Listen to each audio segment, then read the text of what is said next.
Pidato Presiden Ukraina soal menjadi orang Israel kembali viral. Netizen, sekali komedian tetap komedian?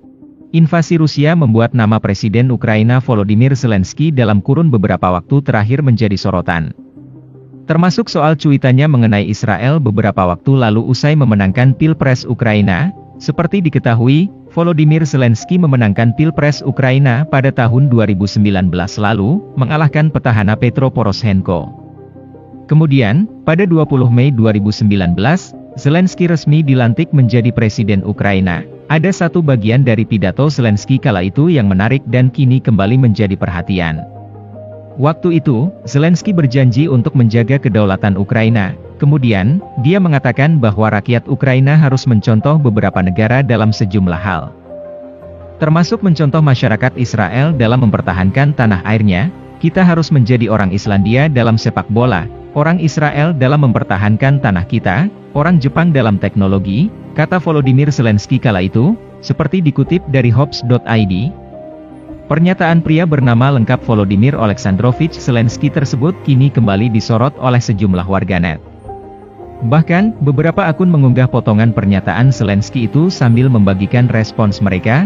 Sebelumnya, beberapa waktu lalu, cuitan lama Volodymyr Zelensky yang dianggap mendukung Israel juga sempat viral usai kembali diungkit oleh sejumlah warganet dunia di media sosial, dalam cuitannya yang dibuat pada 12 Mei 2021 lalu.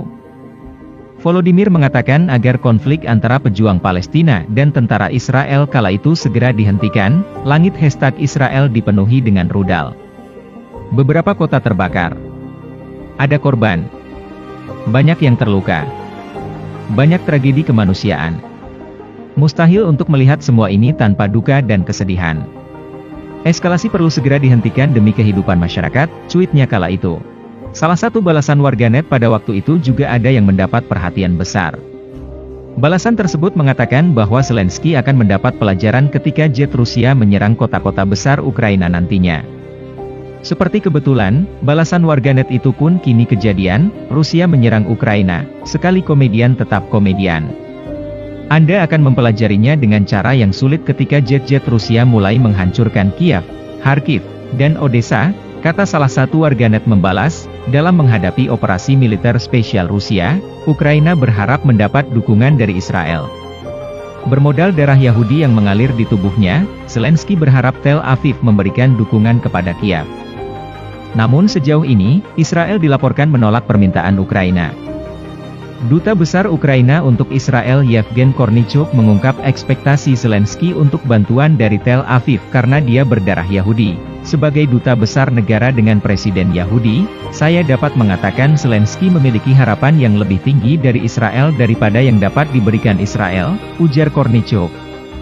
Kornichuk juga berspekulasi bahwa Perdana Menteri Israel, Naftali Bennett berada dalam situasi sulit untuk menyeimbangkan hubungan Israel dengan Ukraina dan Rusia karena Zelensky adalah orang Yahudi. Kepemimpinan kami percaya bahwa Israel adalah satu-satunya negara demokratis yang memiliki hubungan baik dengan kedua pemimpin itu, Zelensky dan Putin, lanjut Kornichuk. Kendati demikian, Israel sebenarnya sudah mengirim sekitar 100 ton bantuan kemanusiaan ke Ukraina. Kiev meminta Israel untuk mengirim tim paramedis, namun Tel Aviv menolaknya.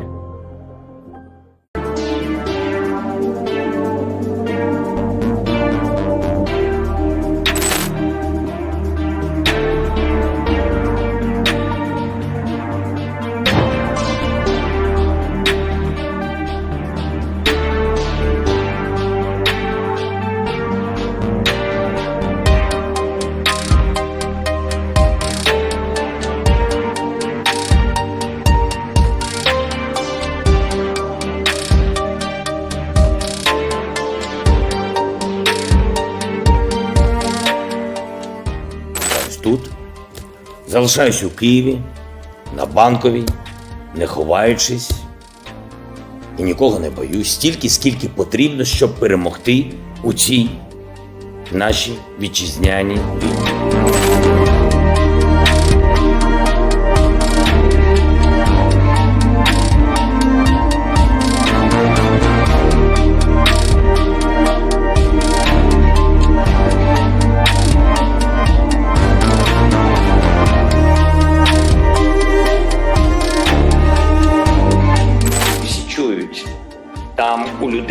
немає води.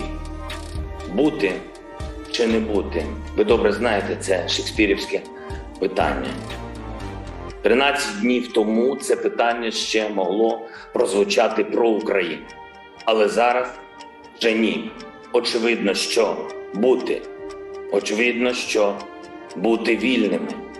І де, як не тут нагадати вам слова, які Великобританія вже чула і які знову актуальні. Ми не здамося і не програємо. Ми підемо до кінця, ми будемо боротися на морях, будемо битися в повітрі, ми будемо захищати нашу землю, цивілізації великих країн з підтримкою вашою, за яку ми вдячні і на яку ми дуже розраховуємо. І я окремо тобі вдячний, Борисе, мій друже. Посилюйте санкції проти держави-терориста. Визнайте її, нарешті, державою-терористом. Знайдіть спосіб зробити безпечним наше українське небо. Зробіть те, що ви можете. Те, що ви повинні. До чого зобов'язує велич вашої держави і вашого народу. Слава великій Україні! Слава Великій Британії!